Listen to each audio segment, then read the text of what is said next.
Hi guys, magugulay tayo. Ito ang sahog natin, yung hipon. Dinding style. Ito yung mga gulay natin. May papaya tayo, ampalaya, at sitaw. Ito lang yung nabili ko sa grocery kahapon.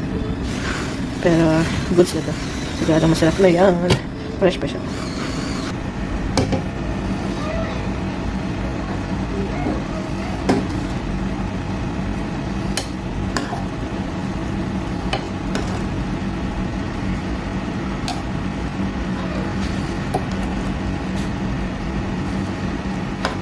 Luto na siya.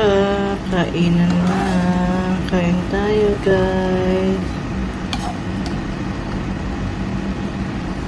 Sarap. Wala akong pritong isda, kaya yung hipon na lang. Thank you, Lord. Kain tayo.